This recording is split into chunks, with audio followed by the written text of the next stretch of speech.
Good evening, everyone. Hop straight into it and introduce the panellists. But first, if you could please turn off your phones. I just remember to do mine because I've just introduced my grandchildren to WhatsApp and they're now extorting money from their grandmother. So if the thing keeps binging, it'll be a problem. Okay, so first up here on the left, Kate Curry. Kate is a Byron Shire councillor and founder and president of Byron Residents Group. Kate is a teacher of English and communications at Lismore TAFE, still? Ballina. Yep. And she has led campaigns against the West Byron development and rock walls on Belongil. Michael Murray, quarter of a century in the Shire. Michael is something of a kind of a local polymath if you look at his CV. He works for a natural death centre, which among other things, advocating a better way for body disposal.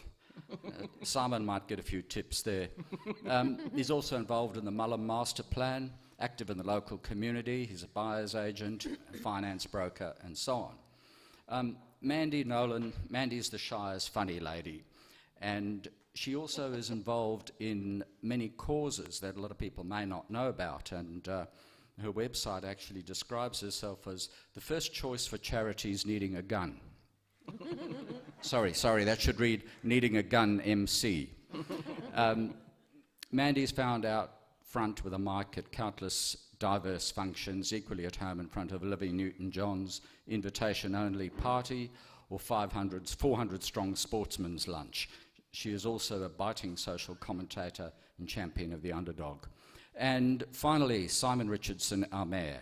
Simon is a local resident, federal, and describes his goal as providing leadership to ensure our Shire truly embraces sustainable living, working and social practices while embracing the diverse and unique cultural flavour of the area. Simon's been a councillor of Byron Shire Council since March 2008 and the mayor since September 2012, and now he's got a council that all agrees with him it's a piece of piss. Okay, so what we're exploring here tonight is the notion of paradise and whether it's lost and what could possibly be done about it. And I don't know, I thought, what is this whole notion of paradise? So I consulted Professor Google, and the first thing that came up was Milton's Paradise Lost. And the next search came up with this line, paradise ruined by angry yelling woman with biting dog. And I thought, well, hell, there you go. That's Byron Bay for you, maybe. But whose paradise is it? Is it the hippies? Was it the surfers? Was it the fisher folk? Was it the dairy farmers? Was it the timber getters? Was it the indigenous people? And among the indigenous people, did they lose paradise? Did the mob from Brunswick come down and eat all the oysters? Where does paradise begin and end? Or is it something that you find wherever you are? And despite living in times that are by almost any measure more safe, prosperous and just than any time in history, anyone remember Genghis Khan? We have a zeitgeist of doom. And we feed our misery with stories of melting glaciers, neglected puppies and Trump's tweets. And this doomsday mindset is nourished every day by a social media army, quivering over their keyboards with anticipating outrage at the latest affirmation that we're in the seventh circle of hell, deep in shit and rising. So what I want to ask the folks here, do you think you live in paradise? And if so, what do you have a personal view of what that is? We may as well start with Kate.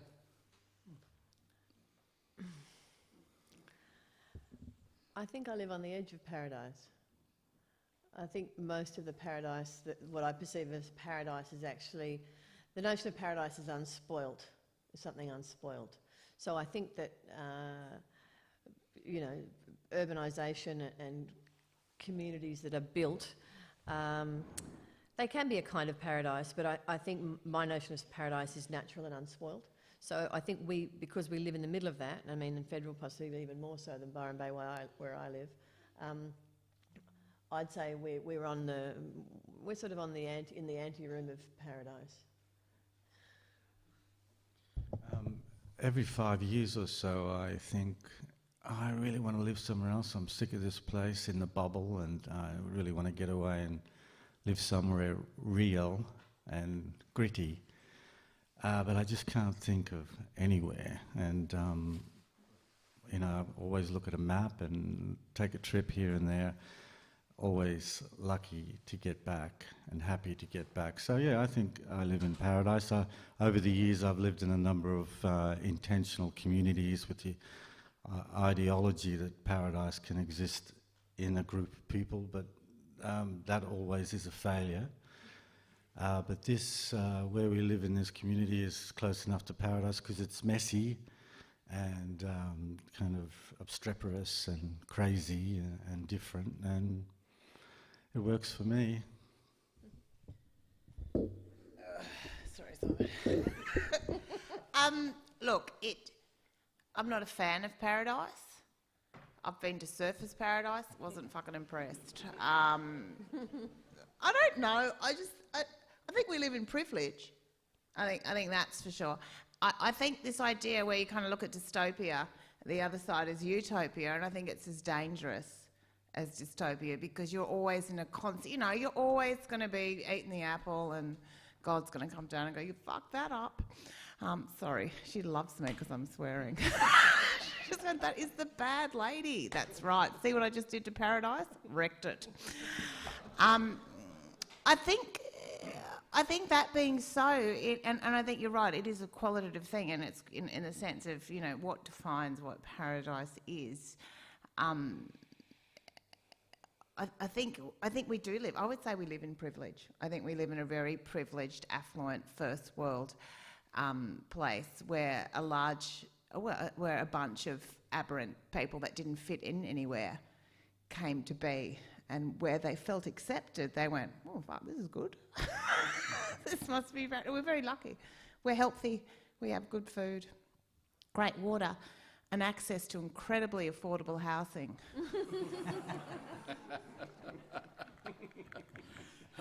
It must be paradise, unless you're homeless. I'm sure the homeless people are going, how fucking good is this? Outside. But, it is. So I suppose it's but suppose if you're homeless, it's better to be homeless here than it is in Melbourne. Or is it? I don't know. That's a privilege. So anyway, not a big fan of paradise. I think it's an absolute beat up. I think once you actually start focusing on things like, I can see paradise by the dashboard lights. Remember that, Meatloaf? Paradise by the I thought you'd like that. Yeah, because you will never love you forever. That's the point. It'll always be gone. It's always in the rear vision, disappearing as you drive off, wrecking everything. And that is the nature of the human. So, Simon, are you the mayor of just a mere mirage? Oh, look, I think it's very similar to Mandy. I think it's as close as you'll get, certainly in Australia. But I think paradise really is a place where you feel that you're free, that you're alive, that you're active, that you're at your most vibrant. When you're feeling like that, anywhere around you is paradise. Again, as you mentioned, if you're in the 50s growing up here, you thought you're living in paradise. You go into some of the angry Facebook pages where they talk about how it's been crap since the 50s. When we grew up here, it was brilliant, it was paradise. Others would say, yeah, but there was an abattoir and if the wind blew, it'd stink and there was no trees. How is that paradise? For them, it was like it was safe and it was beautiful, and we were secure and we could play in the sand dunes. Surfers in the 60s and 70s, this place was paradise because they were at their most free and they're vibrant. They didn't have to fight for a wave. And then later on, it wasn't so much for them. That hippie movement that I guess that I came from here, for us, it was paradise because it was $50 a week of rent. It was a $2 tofu burger. You could have a free doof out in the bush. You could swim with some dolphins. You could live off the dole. Those things for me, and you could also have a community that cared about beyond themselves. So, whereas again, the people in the 50s would have looked at my paradise and thought, that sucks. So I think it's no coincidence too that when we look back, all of us as individuals, and we think, when was that place the best? It was generally when we felt we were the best. It's never as good, and it's always like, oh, it sucks now. Is it, or do we kind of suck now? I see young kids who are in Byron who are doing the share house. They wake up, they swim with the dolphins, they then go into a yoga class, they then work in a cafe, they ride a bike. They're living the same dream that I lived in the 90s. So for me to say, oh, it's lost now, it's not as good as when I was there, I think more to the point is, you know, I'm not as free now as I was then, so I look back at those days as paradise. Well, but yeah, but picking up on what Mandy said there about privilege, you know, 2 months ago I was in Cape Town, one of the most beautiful places on the planet, and while I was there are these beautiful houses that sweep up the mountainside, and there's like a line, and next to it are shanties, and a fire went through and burnt out 600 of the shanties. Now, are we in Byron just living on the one side in our little privilege and trying to keep the shanties out? Do we just live in privilege? I was 2 weeks ago in Nepal, and they just opened a KFC on the main street of Pokhara to bring, in their own words, international delicacies to the locals. Who's to stop their progress? Where does privilege fit into this? I'd like to, Mandy, you raised it. Do you want to just address that? Like, have we got any bloody right? Well, where does it fit in? I think what Simon was saying is true, and I think we probably arrived around the same time, and we were young. Being young and having the ability to live on Centrelink, it was a privilege. It didn't feel like it at the time. I thought it was a right. The rural felt subsidy. Like one. You know, you could earn money, you didn't declare it, and, you know, the woman at Centrelink knew you were working at the markets, but she didn't say nothing. It was a good time.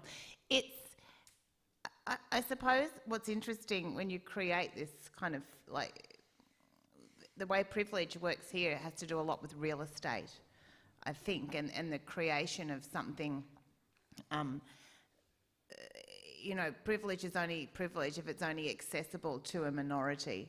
Once it's accessible to more, it ceases to be. I mean, real estate has no value if everyone can get it or if everyone can access it. I think there's a real problem with that. I've always thought, you know, our whole region, it's very unaffordable, yet the average, you know, people work in hospitality and retail. That doesn't feel very privileged when you're doing that because it's so poorly paid, you know, and you know, penalty rates got slashed again recently. So it's hard to live. You know, how do you run businesses somewhere when the people you have to employ have to live in less paradisey areas, which is getting harder because the paradise bubble is coming out. So the real estate, like even parts of Ballina are good now.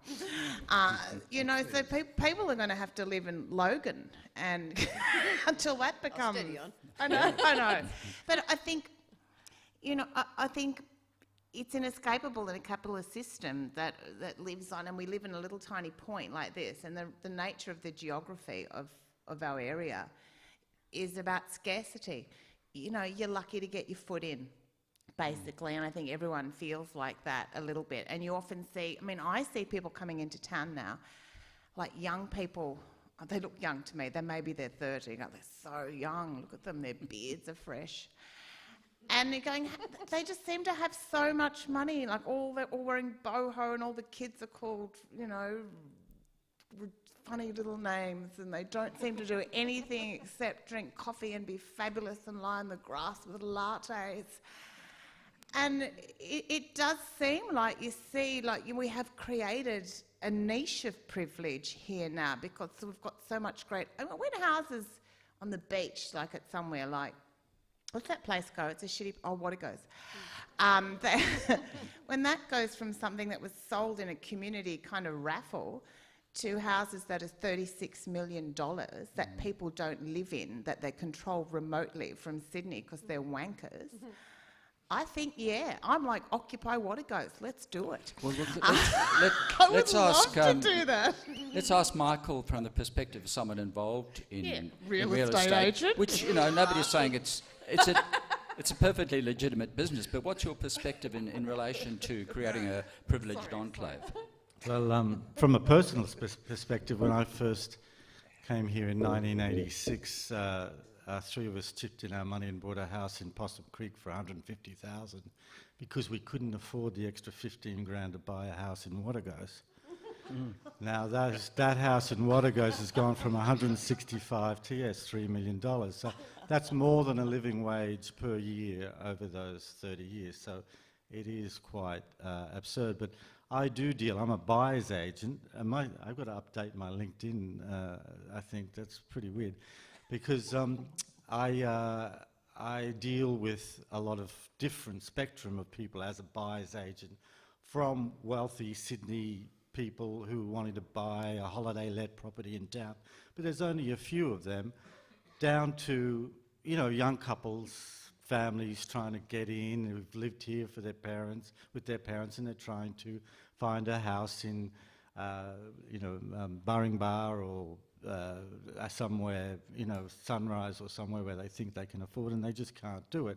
So I see both spectrums, from, really cashed up interlopers from down south to local people really suffering under the increasing property prices. And I don't have an answer for that. Some of these levers we don't have control over. Most of them we don't have control over. One of the few we have control over is possibly demand and supply, which we'll get to maybe later on in the discussion.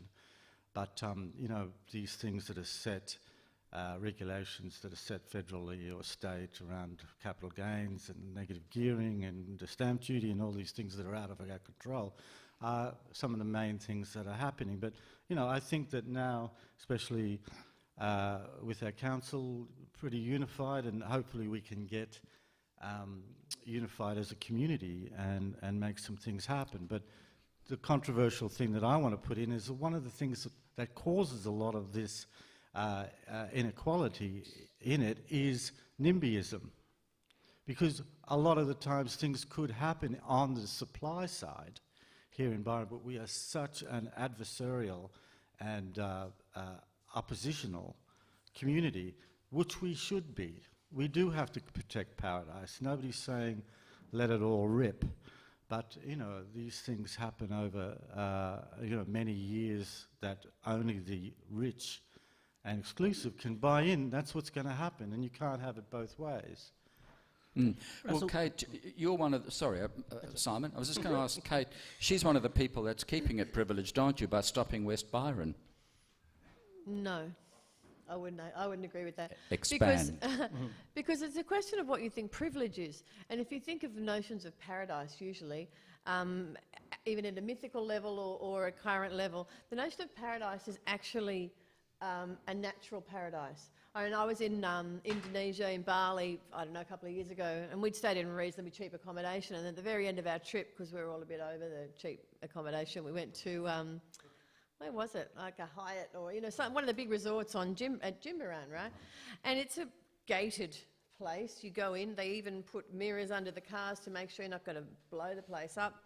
And then it's a recreation of a mythic garden. So what it is, there's people there literally plucking a fallen frangipani off the ground and scooping up leaves. Everything is constantly in flower all the time, and it's magnificent, but the artifice is ridiculous. So if you think what privilege is, and if you go to a wealthy neighbourhood, it's a house with a patch of green and garden and things like that. So it isn't the apartment in Surfers Paradise where you might have a view of the beach, but you've got asphalt everywhere, you've got paths, you've got everything that's built. So West Byron for me is not about denying people paradise. It is actually about, when I say West Byron, what they intend to do on West Byron, which will probably equate to around 1,100 dwellings when it's all done, and possibly after that dual occupancies, is not about creating paradise. It's about creating an alternative to paradise, which from a traffic point of view will be hell. I mean, it really will. And it will likely amount to the poisoning of Belongil Creek and our marine park, and the demise of our coastal koala population, as told by one of the preeminent koala experts. So, am I denying paradise? No, my opposition to West Byron, and I'm not on my own here. I don't think I'd have many people who. There have been very few people who have come forward and said that they urgently support it. Maybe they just don't talk to me. So, and this is a rather long-winded answer, sorry, but I suppose the thing is that if it is about privilege, because not everybody will, if everybody does move into paradise, then, and you enable that, then you remove those things that make it paradise. So then it's not paradise, and then some other new place is paradise. So what we would try and do is try and manage that, not so that, be also mindful that most of West Byron will probably likely end up as holiday apartments, because most of the new development in Byron is holiday lets for the most part. So it's arguable that people need to live here. Our demographics actually growing that much, that we would need that many new houses. So it would be paradise for the people that buy them and get like whatever, you know, a 25% annual return on a holiday rent as opposed to, I don't know, Well, let's deal with that as a separate issue. Let's hear yes, Simon's okay, take sorry, on that this. was... I guess I'd just respond to particularly Michael and Mans, in the sense that, for me, I think paradise is fleeting when it's not sustainable. That's why paradise in Adam and Eve lost its sustainability when they ate that apple. Then it showed how flimsy and how quickly it can disappear. And again, those people who grew up in Byron Bay when it was called the Bay in the 50s, it was paradise for them until the abattoir closed. And all of a sudden, that reality changed. You know, even those surfers in the 60s and 70s, that reality changed when the world understood how good those waves were. So all of a sudden, that reality changed, and the paradise that they experienced was over. You know, the hippie paradise that I cut my teeth in the 90s. Again, when I look back and I said, oh, I love the $2 tofu burger. Well, I wonder why that shop closed. You know, I used to do a hippie magazine called Tribe, where we'd sell it for $3, and most of my friends wanted it for free because they were in it, rather than giving me $5 because they wanted to support it. And so that magazine disappeared. You know, so, and I wonder, you know, so in a sense, you know, the free outdoor parties, I wonder why they disappeared. You know, for plenty of reasons, because they're not sustainable in a lot of senses. So, you know, in defence of the people that Mandy was casting disdain upon, one of the things that I love about the hipster culture, as opposed to the hippie culture, is that they've still got the same sentimentality. They've still got the same desire to save the planet. They still fervently want to ride a bike rather than drive a car. How many of we can say that? They also they live, in a sense, sustainably. And I'll tell you an example. Back in the day, I remember, I think a lot of people would share this experience. You go to an art exhibition in the Arts and Industry Estate. The art was pretty good, but questionable. Everyone was there for the free wine. No one bought a piece of art, you know. And then we wondered why. Isn't that what they're for? And then we wondered why that artist sort of ended up not happening. The time where I realised that actually the change that we're looking to manage actually has a degree of sustainability that, if we do well, might give it longevity. I went to an art exhibition. It was a month of photography where they set it up where those who joined would take a photo at dawn every day for a month. They charged $10 to get in. There were 400 people rocked up.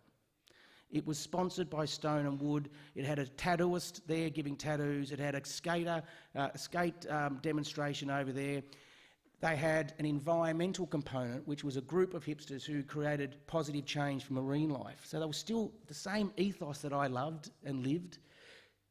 They had the same desire for creativity that I loved and lived, but they actually bought those artworks. And then those artists are still here now. And so I think it's very, I mean, no, all respect. yes, they're laying on the beach having a coffee. I laid on the beach and had a joint. What's the difference? Yeah. You know what I mean? At least in a sense, we've got an opportunity, if we support those who are managing change sustainably, we actually all might get some abundance from that. Oh, they're very irritating. I think you're overlooking the fact that they're wankers. And you may well have been a wanker in your day. We don't know. But look, I still think there is an essence of difference, though. In, like, you talk about paradise. Paradise is one of those shitty words, because paradise is somewhere where people go for holidays. It's not somewhere that you live, and it's about making things that are livable. what I was talking about before was that particular group, and while it's great, they have all the ethos of sustainability, organic fermentation, chia seeds, kombucha, and all those incredible, stuff on the Instagram. You know, we're all sort of putting it up there. There's still something incredibly, it's an affluent middle class and highly privileged lifestyle, which is not, I would say, it's not about creating a bigger picture of accessibility. And I think you can have a conversation like this without looking at, well, how do you engage single mums in our community who can't find anywhere to rent? You know, it's all well and good to talk about. I'm privileged because I was a single mum and I just kept finding new dads till I found one that worked. Literally had a job. Hard. Had to go. It's terrible, isn't it? And I'm all well and good for the hipsters coming from their very affluent eastern suburbs families in Sydney and coming here and lying around drinking coffee, because one day they'll be old on the council like you and bitter and twisted like me. And they'll be making fun of the next lot of people. But I think the measure of a community is, at the end of the day, and we use the word community a lot, but I tell you what, it's the same faces, the same people turn up at the thing we call community. It's all well and good to be engaged, but who's walking around with a rubbish bag on, you know, those clean-up days? Who's doing the June care? Who's planting trees? Who's engaging? Who's meeting? Not always. No, they don't see them there all the time because, no, you don't. It's at their little gallery. That's good. The hipsters are fine. They're all right where they are, where they live over there. You wouldn't find them in Burringbar. Soon they'll have to move to there. They'll be the poor hipsters. But Mandy, you talk about the sense of play, the sense of place. Well, I actually think you have to. I think Byron has more volunteers than any other shire in the country. Yes, because no one gets paid. It's a huge disparity. That's what a volunteer is.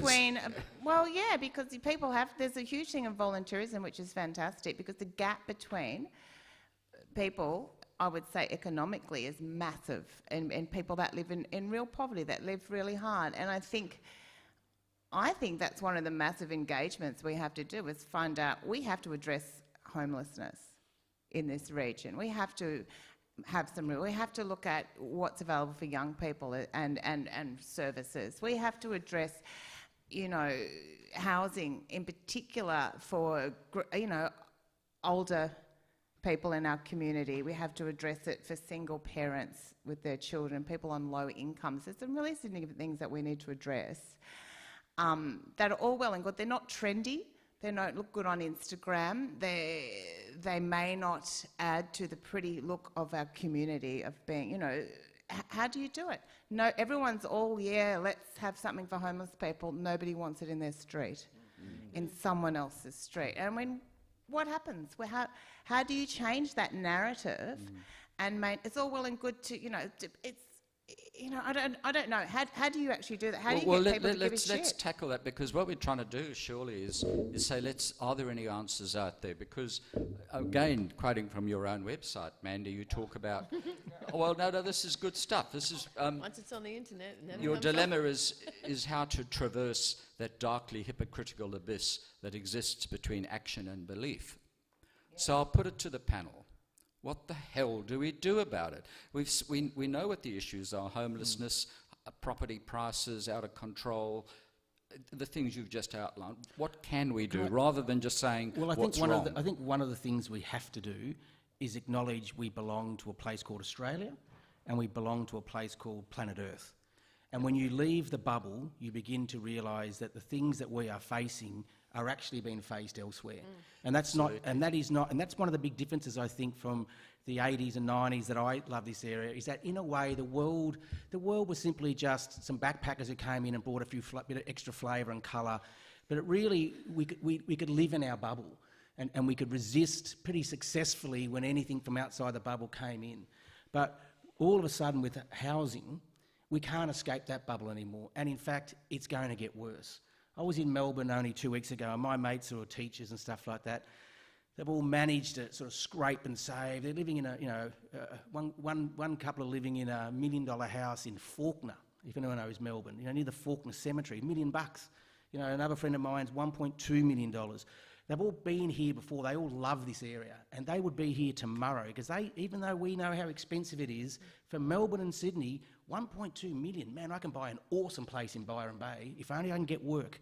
So we are going to be having even just the excess of the Melbourne and Sydney property boom. Even those who have got a bit of land, and as people, they're people we want. They're going to be creative. They love this area.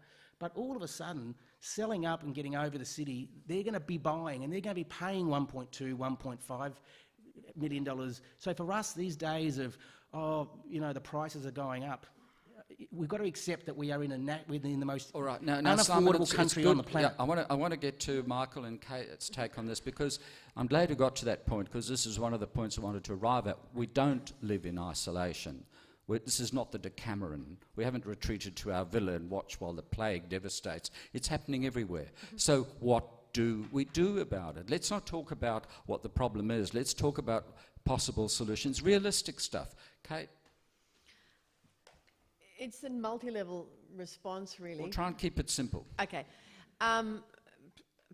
We need land for people. If we want to create affordable housing, I mean, Mandy said people don't want to live next door to homeless people, and I think it's a mistake to think that everybody who's homeless should live in the one place. So you don't look after the marginalised people by lumping them in what equates to, some kind of ghetto arrangement.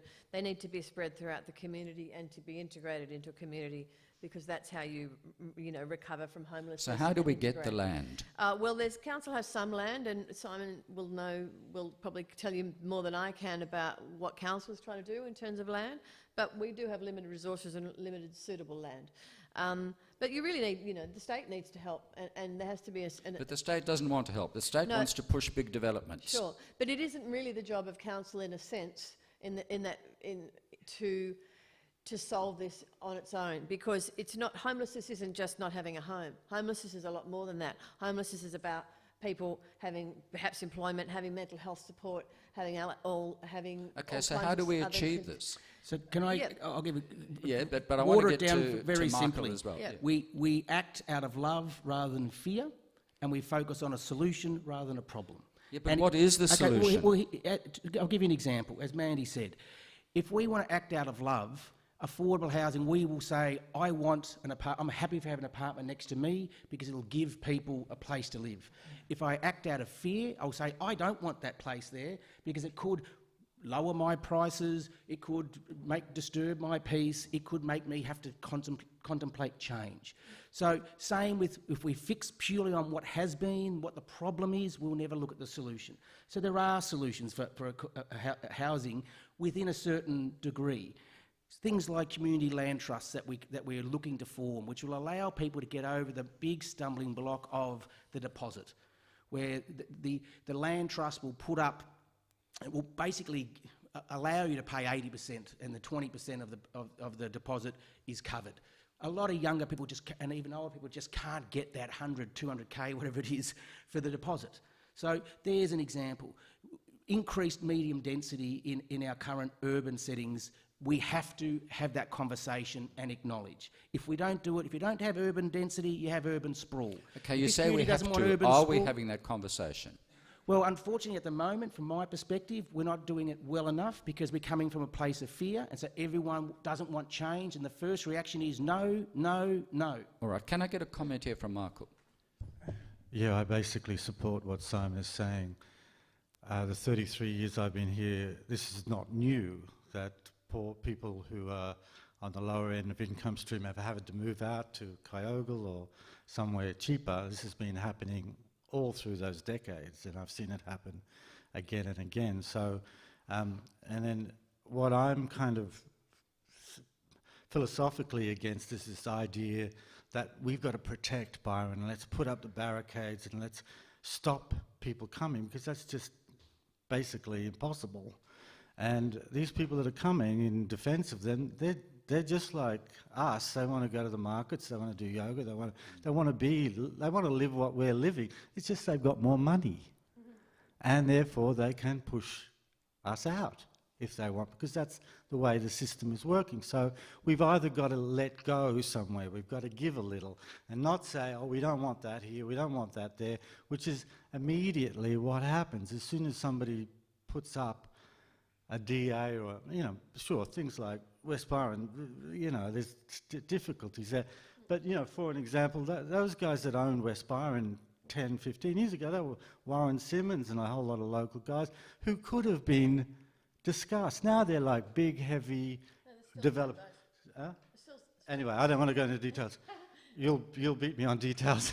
But where Simon is saying is we want to keep the rural aspect and the agricultural look of Byron Shire. I think everybody is on the same page with that, and that already is protected. We have agricultural protected land, and people can't chop up agricultural land under 100 acres anymore, so that's kind of set in stone.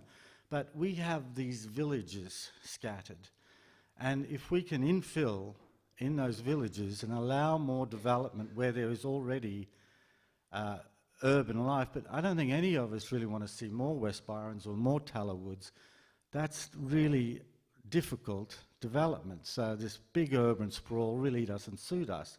So let's have the difference between agricultural lots, which the rich people basically are going to bid up again and again. But if we want to keep our diversity in our community and have single mothers and families and service industry people who will service our lattes in our cafe, we've got to have more denser development in our villages, and let's let the villages that exist federal, main arm, become more denser and allow that to happen, and they will be economically more viable. Can I? Yeah. Couple of things I want to say there. I don't disagree with you. I mean, in the sense of can we stop them coming?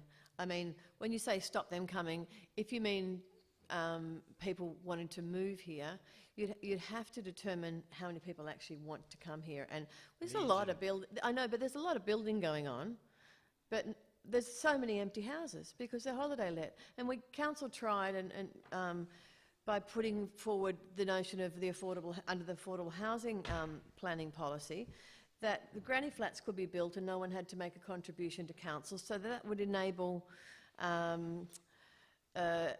smaller, affordable accommodation. And what's happened to them all? They've all turned into Airbnb. So in fact, what they've done is enhance the property value of the people who built them, because suddenly they've got a lettable dwelling on their property, and those people that you speak of, the young people who work in the service industries or whatever, have nowhere to live. Yeah. Okay, so I think you can regulate. So I don't think you can.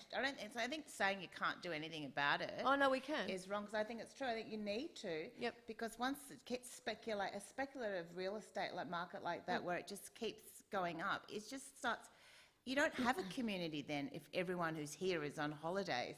No. Or letting their place out on Airbnb. There ain't no community. Well, it's what you have in, I mean, I sound like a wanker. I was in Venice a few years ago. You are a I'm one of the wanker, privileged. Kate. But there's look, I'm part of the problem. I came from Sydney with a place that's sold in Sydney. I'm the worst. I'm your worst nightmare. But for my sins, I went on council, so that I think that counts as the middle class guilt is paid out. Shoot me in the head for doing that. So anyway, what was I going to say? Oh, like in Venice or lots of towns now, Barcelona, they're pulling that back. And in Venice, I think there's only like 40% of the houses are actually permanently occupied.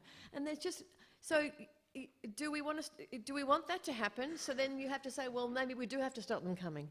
And the only way, if you talk about tourism numbers, then you actually talk about there are only so many beds in any given place in any one night. So if we want to regulate how many people are actually staying in Byron in the night, and I would say, if we can, to spread people throughout the Shire, because it's just not supportable, even at current levels, because of the traffic, if nothing else. And Simon's developed this fantastic master plan that will pedestrianise the centre of town, and so we won't be like elbowing people out of the way, but nevertheless, it's something that's way overdue. But if we don't actually take measures to limit the impact, like Mandy said, we're on this sort of promontory, or we're huddled on the coast. We can only go so far before they push us into the sea, or the whole thing gets swallowed up by the sea, which is another possibility. So we have to actually regulate holiday letting and give some of that back to people who live here. Okay, why do we need a Byron Tourism Office? Do we have one? Well, we've got an organisation, don't we, that Yeah. tries to bring people in. Why do we need Well, it? I guess it's a $500 million a year industry that would probably affect everyone in this room in some way or another. So, again, this is one of those questions we either, again, do we act out of love or fear? And I'm going to say that a few times because, I mean, this really is how we all respond. And I act out of fear as much as anyone else. So there's no judgment here, but I think we need to sometimes still call it... But Simon, it's not fear. No, let me It's finish. the let me finish. multitudes that come in. Exactly, but at the same time, we can't wish it away, Russell. So, I'll give you an example. New Year's Eve a few years ago, we had tourists come in from Gold Coast and they trashed the joint. And anyone who was there, like I was, you cried because our town on the bay got so disrespected, it was horrendous. So the community rightfully rose up and said, this is not good enough. Now, we had two choices there. We could have some people said, shut down the town, stop it, close the bars, say no. Now, every bit of research across the planet will tell you one thing would happen. All those dark places that you decide not to fill will be filled anyway by negative activity. Yeah. Or, the other option that we end up going with, let's reclaim our town. So let's put on a family-friendly, amazing New Year's Eve, including a dawn ceremony, which is really Byron. And let's support a festival which was going to come a week after New Year's Eve, bring it over New Year's Eve, so locals who actually want to have a drink and responsibly can go out and see world-class entertainment. New Year's Eve is no longer a problem in Byron because we decided to act proactively and rather than just wish the problem away. So, getting back to the question about why a visitor centre. A visitor centre is there because they can also act as ambassadors to try and tell people how they want them to behave. I've volunteered in visitor centres, and the amount of times that people come in simply saying, I remember this one guy said, is there a McDonald's here? And I was like, this was during a park and ride thing that we set up again to try to somehow survive Christmas and New Year's. I said, no, mate, if you want to have a McDonald's, go to Ballina or Lismore, but we've got at Bella Porto, really cool little local burger place, at same price, burger, chips and a Coke, fantastic, you'll love it. He went there, came back, and when he went to get the bus, said, mate, that was so awesome. So that's why we have a visitor centre, because it's an opportunity... Do they try and promote Byron Bay to get more people to come? Not really. Council doesn't pay... New South Wales Tourism. Well, we can't help that, Russell. Yeah.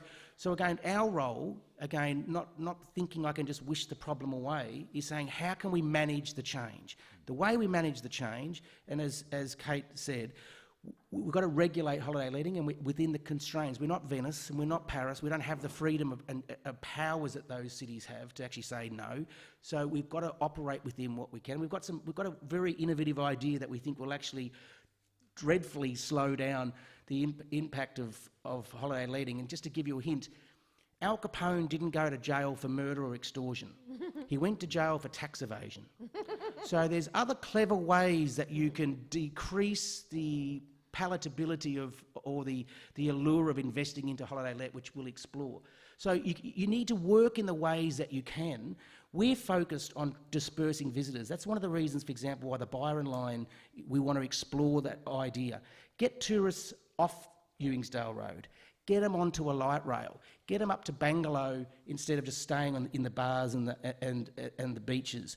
And then, as an aside, we might actually get a benefit from tourism in the form of a public transport option. So we've got to start thinking innovatively, not just no, because it's coming. There was something, I think it's good because I think regionally, I mean, I've lived in Byron a lot. I've lived in Federal. I've lived in Mullumbimby. And one thing, when you live outside of Byron is so parochial in the way it views the rest of the Shire. It really shits you off because the rest... is anyone here from Byron Bay? Yes. Just those people there. But you know, do you know what I mean? Like, Byron can become really Byron-centric. The rest of the region feels like we live as part of a region, and sometimes Byron becomes very, very centric. unto itself. Mandy, if you think Byron's parochial, go to Ocean Shores and ask them about Ocean Shores. Well, I think it's part of the region because when areas outside of Ocean Shores start calling themselves Byron, because we've branded ourselves, we have to start creating a regional identity that also has a sense of you know, supporting the small communities, recognising our difference, but also recognising our commonalities. I think that's really quite important because I've been in meetings and someone said, why don't you go back to Mullumbimby? And you're going, I thought we were here addressing the same issue. It's so kind of ridiculous. It's not, you know, it's that old kind of football kind of thing about that kind of this town versus that town. I think that adversarial sort of view, you have to get rid of that. A number of years ago, maybe 4 or 5 years ago, I got a really weird job, as I do, emceeing Destination New South Wales had a tourism conference for all regional councils outside of City of Sydney. And it was just really fascinating for me as the chair of that to sit there, fancy making me the chair, but I was very well behaved. And it was really clear that outside Sydney, we are the biggest tourist dollar earner for the state government. And yet we get so little infrastructure. And I can't, I mean, I'm Mr. Comedian, I'm sitting there and I'm supposed to be the MC going, where's our money? Have you seen what we drive through? Do you know how many wheels we have to put on our cars? I mean, it's all well and good to be in paradise, but just tore my my wheel off. Because we don't, and I don't see, you know, all these other bigger areas that's all based on ratepayers and per capita. I'm not talking about council. I'm talking now. We can't take any more dollars out. You know, we'll pay for our parking, we'll up our rates, we'll do that. But when's the state government? It's really up with such a big business, with such a big investment, which is our tourism industry here that Destination New South Wales really pushes, then what are they giving us? What are they doing about creating an infrastructure that makes our community better to live in? Well, Mandy, on that point then you've raised something which everybody has alluded to one way or another, which is the kind of tension between state and local. And frankly, when I cleaned out my office when I retired as editor, I emptied boxes of planning instruments, regional planning, state planning, local planning, and they were gathering dust, and they were the same ones regurgitated every 10 years or so. We don't seem to get anywhere with that stuff. How do we engage with the state government when its really interest is only just to bring bucks in? But seriously, is there something we can do to overcome that absolute bloody impasse? Look, yeah, it's a hard nut to crack, and I guess we've tried being the... Irrespective of what flavour the government is. And that's what I was going to say. I mean, we've got to get to a point where, and the Mullumbimby Hospital example for me was a good example, we've got to stop concentrating on the colour of one's flag and be more focused on whether it's blowing forward or whether it's limp or blowing backwards. Because when we start to actually talk to the state government with respect and the feds and different political parties, etc., even if we don't get any better, we're at least starting to have a civil conversation and create relationships. When you just bang on to the opposition, they're just going to say, talk to the hand. Especially for us, which are now a Green seat and now arguably is a safe, certainly safe non-national seat. You know, forging relationships, you don't get to pick who you negotiate with, you know, and so you can either say, I don't like them, I won't say anything, or you just get in there in the good best of your community and try to get some wins. So, I mean, from a tourism point of view, we're in the process of creating a regional tourism alliance across New South Wales to start lobbying, more importantly, or more influentially to the state, because we're alone, Blue Mountains are alone. I've already spoken to mayors and councillors across New South Wales who all are having the same problem. Eurobadalla's got a consultant's report right now. How do we raise money from tourism and not have to raise rates? You know, familiar argument.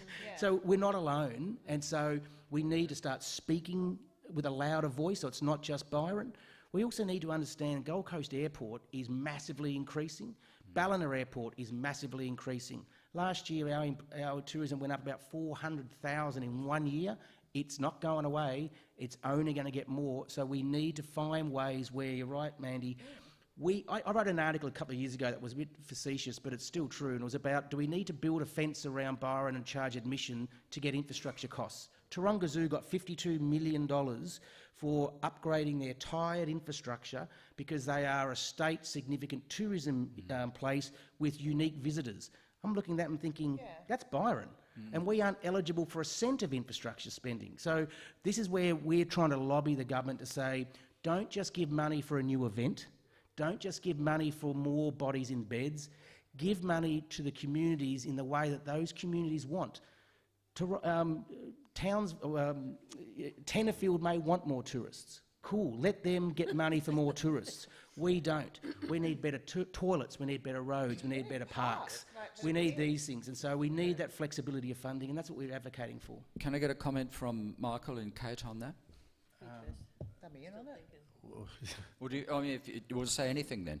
Well, I missed out on the holiday letting debate, so just a couple of things. Okay, well, we're wrapping up, so say the big thing that you want to say. Well, I won't. I'll talk about this thing with tourism and where we are, that we're being loved to death. I mean, I'm with Simon. Let's be positive about that. What we've got here is something unique and special that everybody wants. Now, it's a problem. They're going to swamp us. But if we don't handle that in a creative and unique way, they will swamp us, and we will turn into, we hate it and it's going to be black and dark and horrible. But I think we have an opportunity where we don't have to draw up the drawbridge. What we want and what we have, let's expand it. And people come here and the festivals and, yeah, sure, it looks messy and difficult at first, but it's a problem that every other rural region wants. So, in a way, why are we complaining? And complaining we do very well. When I just want a little anecdote, I had last year when I went in to pay my $50 for my parking ticket, so I could park in Byron for free. And I said to the woman at the desk at Byron Council, oh, isn't this great? Maybe Byron Council will get some money now and be able to do some good things. And she almost started crying. Her lips started quivering, saying, you're the only person who said anything good about this. You wouldn't believe the amount of flack we've been getting. And I went, oh, you poor woman. What are we, why are we doing this to each other? Let's be positive about it. I do feel, I didn't like paying, I haven't paid for parking. I pay for parking. I just drive around. You get a park now. We'll find you. I just drive at the I just park at the RSL because I'm a member. I was parking in Aldi and then going up and buying toothpaste and getting out, and then they cracked onto that. Just ideologically, I'm not going to pay. I park on the outskirts. I run in. Look at me, I'm a machine. Yeah, I can understand that, but I just feel like that's us again. And no offence, I know you guys had to come up with a strategy to do something, and it has actually taken the stress off parking, because I just don't go there anymore. But I do go there. I just go to the RSL stuff. But I think that's another example of us trying to fund our own infrastructure all the time. It's us kind of going, well, we're stuck, we'll have to make the best of a bad situation, which happens constantly. I think the infrastructure thing is huge, and I think it's a massive issue. I mean, we're just going to have to move closer to Sydney. It's the only way we're going to get. We're too close to Queensland. They're going, oh, they're, it's kind of, we're just so out of eye shot that it doesn't really, or ear shot, whatever. Out of eye shot. Eye shot. What do you call it? Something shot. They can't see us. They're going, let Queen. Well, I just feel like that's a big thing, and I think that, I don't know whether it's right or wrong, we're going to just keep coming up with ways to fund our own infrastructure, because I remember being on a committee when my 22-year-old was your daughter's age, was 4, to raise money, and the council were going to double it for a park. They raised a lot of money. It never happened, because by the time we got close to even having an eighth of the amount of money, the children were 15.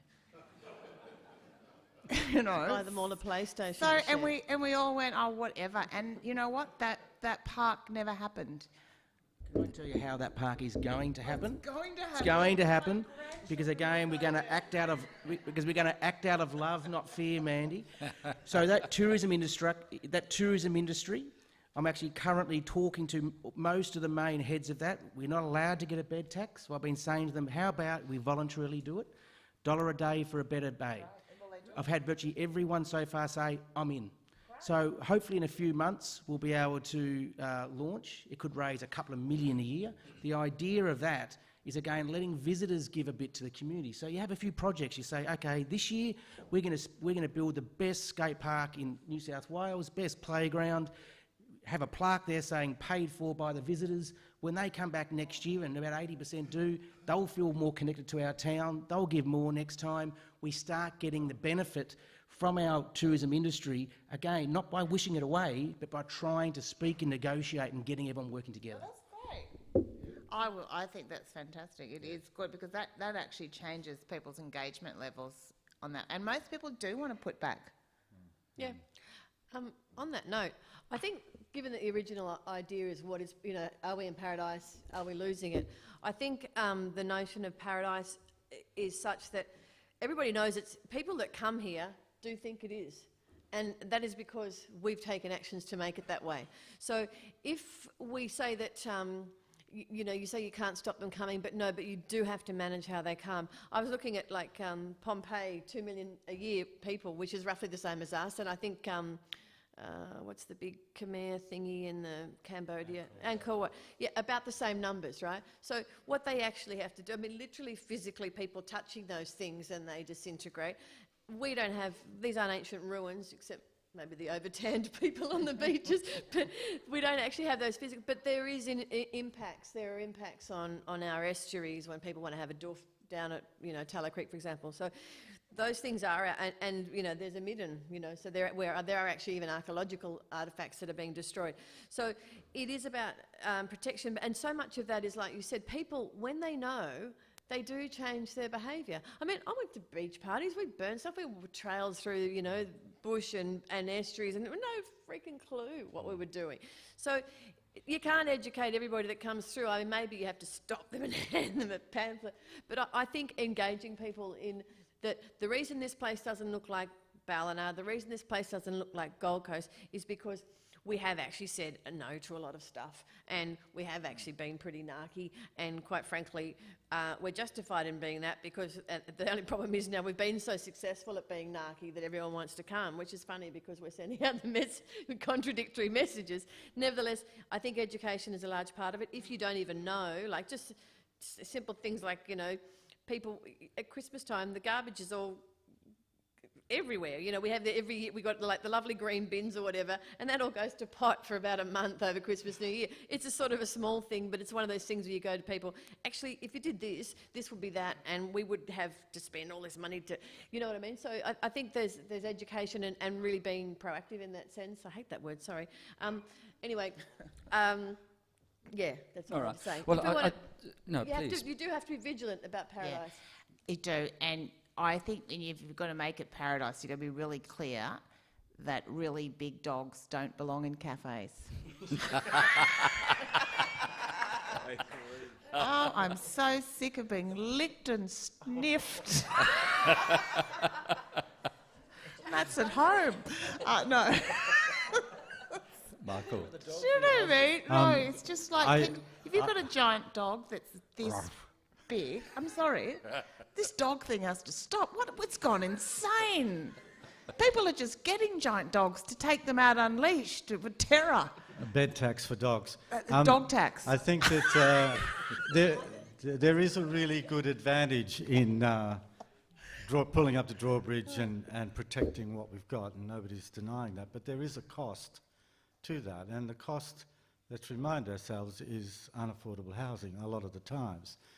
Is there a way through this to have the best of both worlds and a protected environment and affordable housing? Very, very hard, but it's possible, because one of the things that I've noticed over the years is the number of times people have tried a new creative development or, innovation or, affordable this or that, and just being attacked because it's something new and something different. And a lot of that is planning regulations as well, which we can have some control over.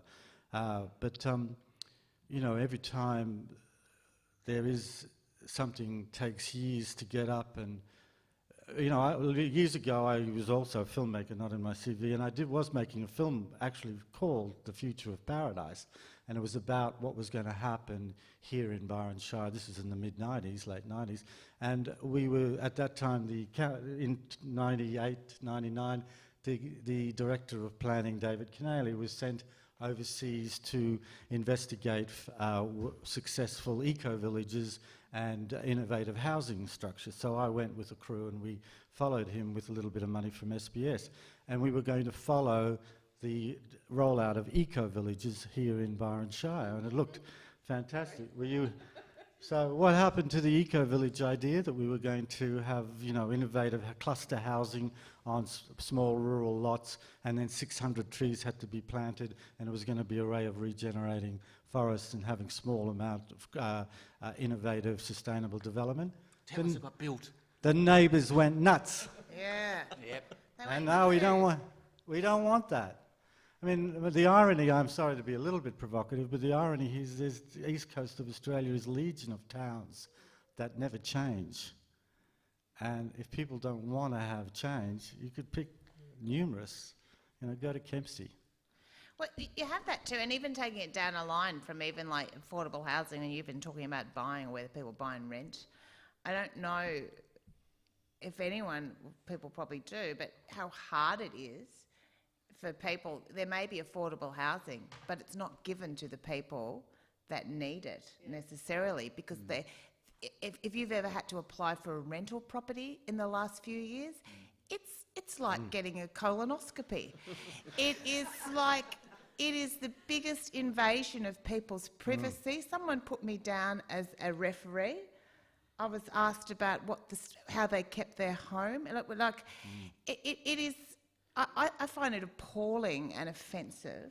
One friend of mine, who is a single mum with a child with a disability, was homeless, living in a tent, and we ended up saying, well, we helped her get into someone, had to go to an estate agent to go in there, now that's humiliating, not, you know, but as someone that was a friend, saying this person's completely, I know, absolutely capable of taking on a lease and paying their rent.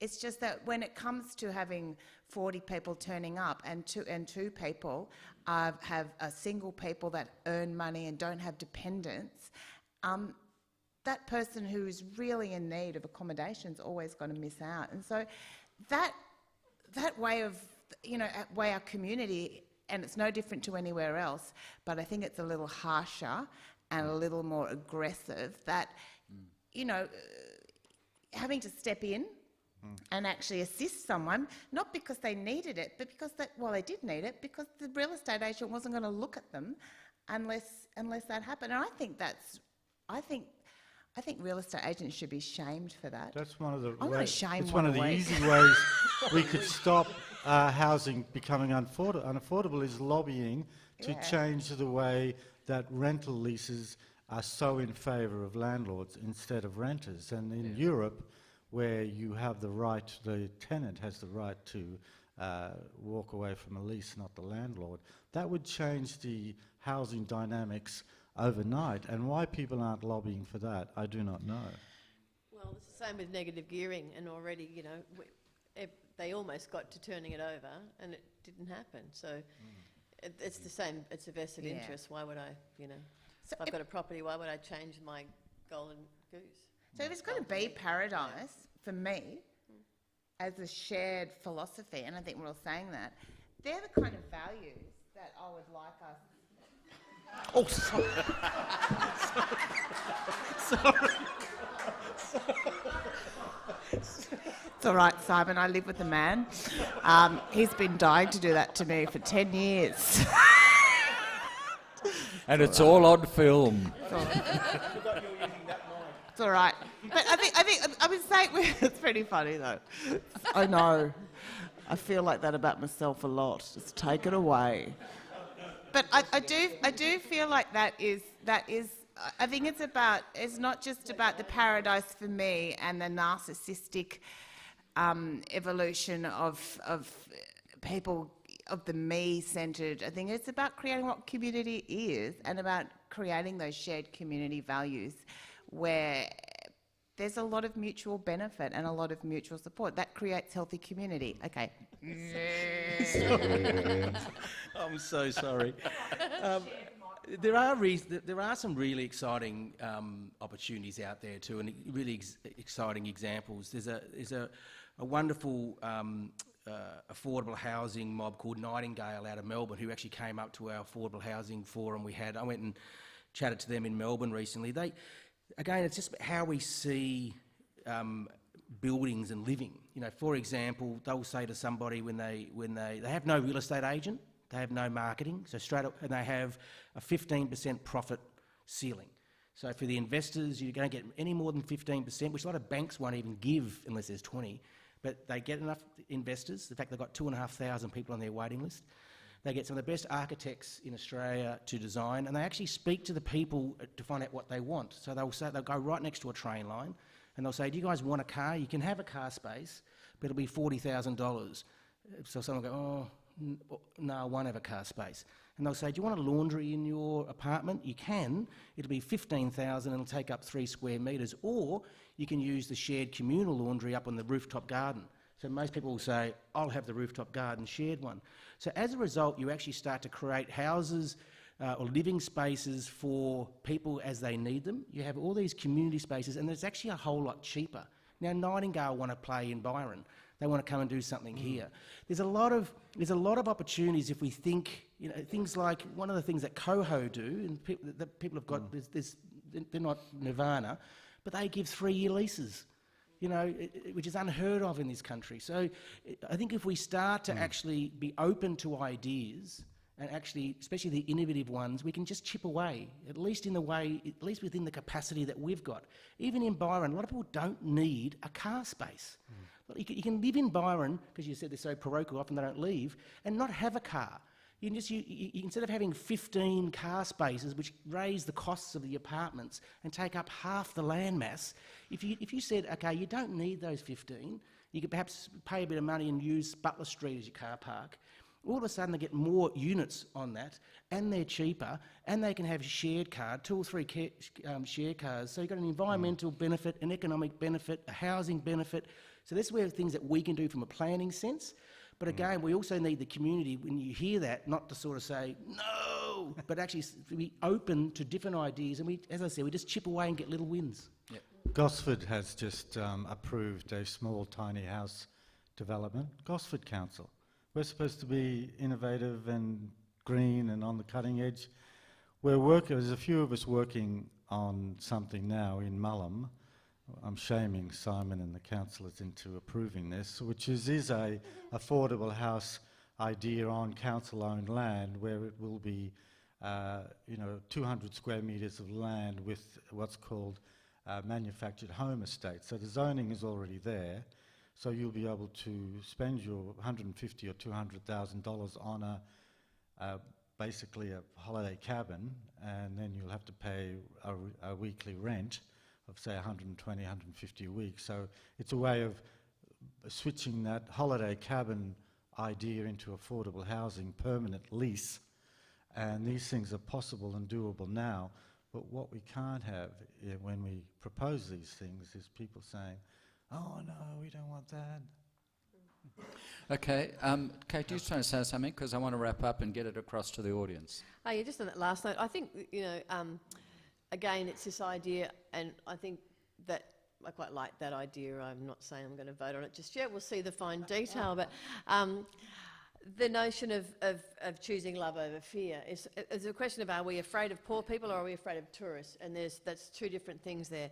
I'm afraid of tourists more than I am of poor people, but sorry, and I'm not. I sound flippant, and I'm not.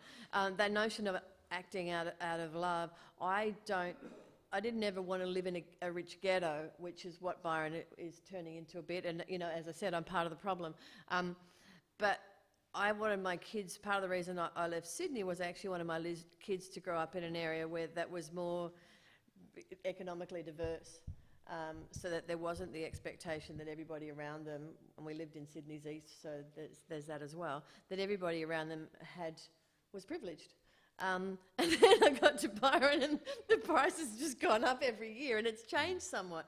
But nevertheless, they see difference, they see diversity, they see, you know, it's still very white in Byron a lot of the time, but there's a lot of, the international component is fantastic. And, you know, for all of those things, it is, and there's, you know, not just tolerance, but actually appreciation of difference. I mean, tolerance is one thing, it's supposed, you know, you put up with it, but you know, there's not enough craziness, I suppose, as much as I remember or from when I first started coming to Byron. But I think part of, you know, part of the craziness is it was the people who lived on the dole and could, you know, it was their arts grant and whatever.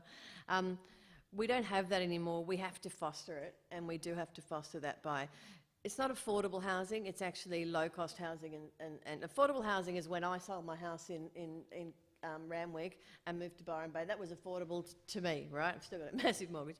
But low-cost housing and social housing is a different thing, and that is about saying that we care and that we want all the people around us, the ones that, you know, that make the place what it is. And you know, we can't theme park Byron into something, but we can certainly, if we can integrate those people, and it's not just the housing as well, it's actually everything else that supports them. Well, you've got to have the community. Sorry, Yeah. Russ, I know you're doing, but one of the things that's always been really missing here, and it's part of the lack of infrastructure, is the lack of services available for mental health services, for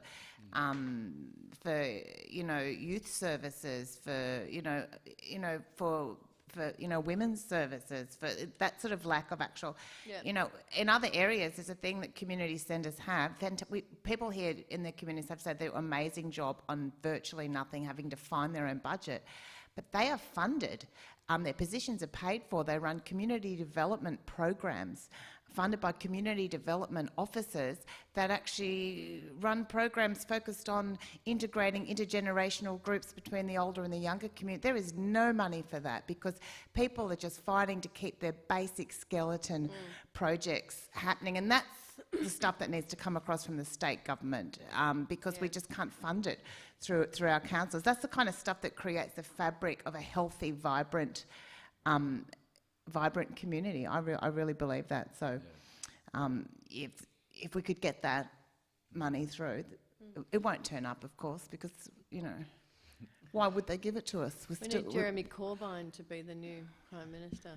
Yeah. Okay, so we've heard a range of views and ideas here, and you know, there was a lot of talk about affordability, and there was a lot of talk about services and about the need to be creative, create our own solutions to a large extent, but we do need help from authorities that have sway over us in other ways.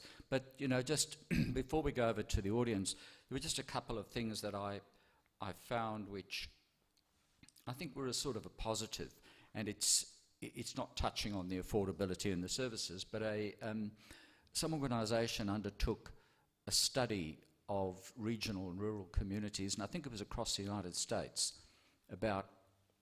because one of the things we're talking about here is a sense of place. Forget paradise. We're talking about a sense of place.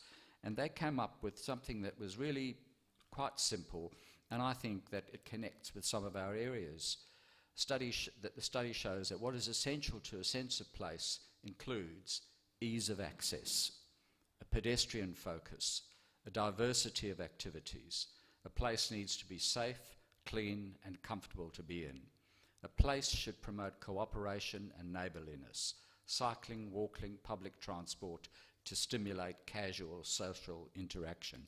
These are simple home truths. It's like knitting and scones. And I reckon that underpins a lot of our communities. I think we do have a lot of that.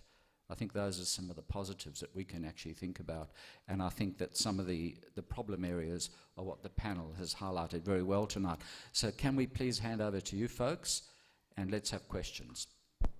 Alan's got a microphone. So I'm going to take organiser's privilege and ask the first question, if that's okay.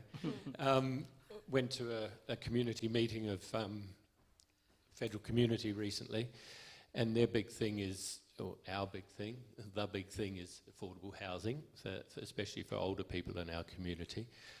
And, you know, there's lots of space around federal for expansion of the village, and that would be a sustainable thing, as per Michael's thought about expanding Byron out to the villages and things, and no one was fearful of that. What they were fearful of was that they become holiday houses and cabins for tourists, and we don't get any win out of that, except more potholes or something, you know. So there isn't a resistance to that approach within this community, but we want assurances that we get a Michael, benefit if you out can of it. stop fighting with that Yes, palm sorry. and get it to a question, There you please. go. So how do we massage the rules and the planning instruments and look at some assurances for communities that enable them to go forward? Well, look, first of all, there's no assurance. I mean, there's a holiday let in my street in Roses Road. You know what I mean? So it is difficult, and mentality's changed. People now, instead of, if they go overseas, instead of looking at the hotels, they look at Airbnb and they think, well, I might as well rent out my place. So our whole mentality as far as people living in our spaces has shifted. So it's a very hard genie to get back in the bottle. Having said that, we're more than likely to go back to court and go back to those old days in a month or so. We had a resolution that unless council supports our action plan, or at least responds to it, we've got no choice but to start going back to court. So we've just got a response today by them saying we're not going to deal with it until we deal with it ourselves, and they're putting it back and back and back. So we're more likely just to get back into the trench. But I think we have to, for the reasons you're saying. We need clarity for our community, so we need to know if it can happen, and if it can happen, how can we manage it to the point of minimising it, but also from a planning point of view, finding out, because again, it's very disputable whether it's legal or not. I don't want to get into that conversation, but really, it's a very difficult one without certainly state government direction. But I guess for us, there's no assurance, and that's the reality really anywhere in Australia. Oh, doesn't something that's aged care though have to be like going to Feros and going, if you're an older person and you're in there going, I think there's a backpacker in that room. No, if it's a formal over 50s or something like that, that's a whole different That's ballgame. different. But if it's just houses, It's housing, so you can't stipulate that this is like a community of over what, to make the age up, whatever, Put it up. over 55, over 60 or something community. That's Can't a you- that's different thing though, because that's seniors housing. It's a different thing. The thing is also, you can. I mean, there is a compliance. If someone is renting in an area that is not for that purpose, it is a compliance issue. We've known that. We've known that for years. You're absolutely right. I think, and it's Let's keep it tight, It's a folks. really long. It's a really long conversation that the community has been having. But I think that the low-hanging fruit is the granny flats that I just talked about, and I'm sort of got an motion in for the next council meeting about that. But it's the extent of compliance and the extent to which you can enforce compliance, and if it's a $3,000 or a $5,000 fine, which is about what it is now, I think, Simon, is that right? I think somewhere around there for not doing. We could start that process for $3,000 or $5,000. That's maybe a week's worth of rental for some of those people. So they're just going to go. It's like a mosquito buzzing around their head. So unfortunately, the means that we have to compel people are limited, and until we start taking them to court. So there's that, but it's not perfect. Next question, please.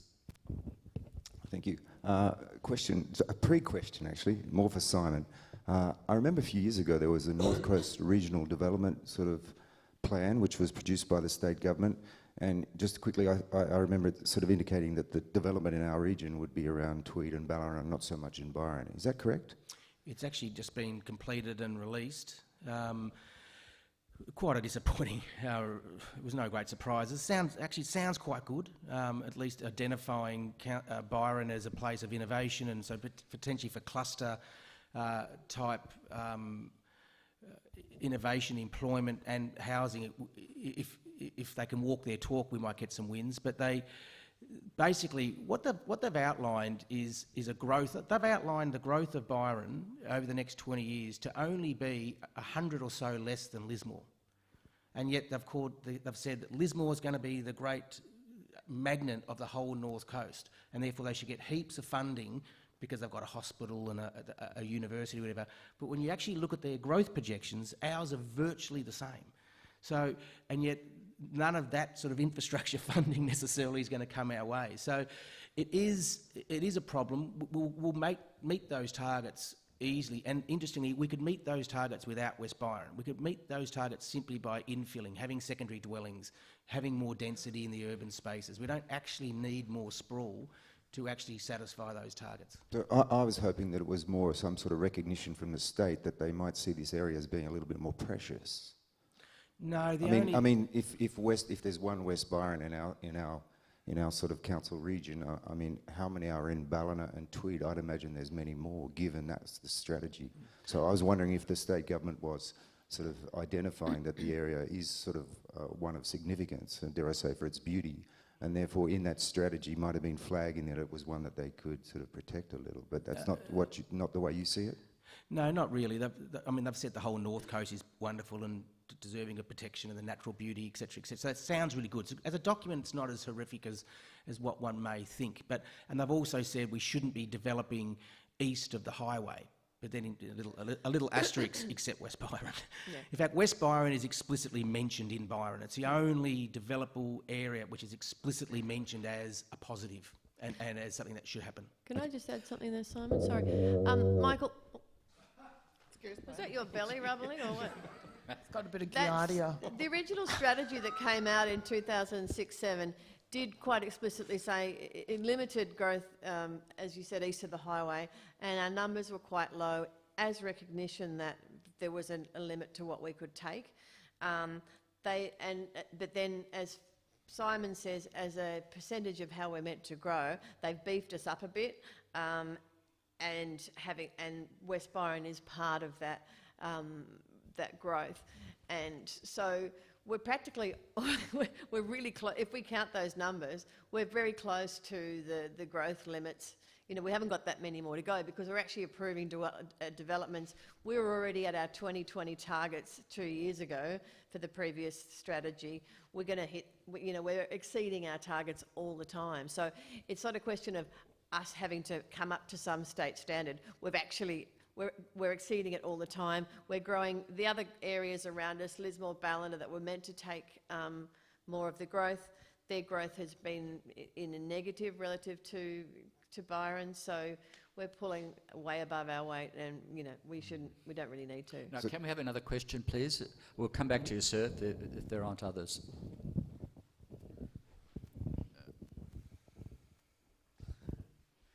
So what I got from tonight's discussion is a few things. One thing was, Michael suggested more density in the villages. However, there's only so much in the villages that you can do, and demand will outstrip that supply. So we'll get back to this situation, whether it be 5 or 10 years anyway. The other idea that we had was the granny flats, and that's not turned out as well as we expected. The idea that Michael had around the council and the low-cost housing seems to be the major promise in affordable houses. So my question really is, first of all, with regards to West Byron, does council have the ability to actually, the teeth to be able to say there's got to be X amount of affordable housing in that situation and it's going to be quarantined? And has council ever thought of developing land themselves like they do in German councils? In the first question, no. In fact, I remember the Greens, when Christine Keneally was the planning minister, put forward a proposal of every new greenfield development site had to have 20% affordable housing, which they do in London, they do around the world. And the Urban Task Force, which is the main conservative housing lobby, said it was straight out of Mao's Red Book, and they didn't even table it in Parliament. It's interesting now, the ALP, who who was very happy to destroy it, are now talking that. So it is pleasing that we are beginning to have that discussion. There's certainly we've got zero power to enforce that. Second question about our lands, you're right. We're really supportive of the idea that Michael's pushing through. We're looking at about 120 to 140 lots that might be generated there, and importantly, it could be a real model to expand. There's 3 or 4 other bits of land. There's a few other private bits of land which have got different models brewing along, which hopefully will start breaking that nexus. There's a piece of land that I've been working on where even we might be able to get 20, and I'm focusing on really young farmers. So it's got a good agricultural potential. So 20 young farmers to have a pop-up house that they can pay off over 10 years and then pack it back down and take it with them. So there's a few different bits of land that there are out there that we are looking to explore. I think we've got to still acknowledge that while capital gains, while Australia is as unaffordable as it is, while interest rates are the lowest they have been in world history, we're going to be really struggling to meet the demand for housing that people can afford. But again, we just do what we can in the bits we can. Can I say something provocative here? You were asking about council being a developer. Well, obviously that will take some money. We were talking about, I'm asking a question of the audience, talking about privilege before, and there were a lot of people who didn't want any kind of rate rise. Yet if council had budget for doing, everyone expects that council can provide all these services and what have you. If we don't have the funds to do that, then it becomes, for people to sort of say, oh, well, council could do that. It's like, well, yeah, but you do need to have funds. So if you considered that affordable housing might be something that the council could do, then maybe a little, bump in your rates. I have to say I actually wasn't that supportive of the rate rise, but I'm just putting that forward as if you want good things, sometimes you have to pay for them, and Michael. sometimes that may be through an indirect impost on your rates.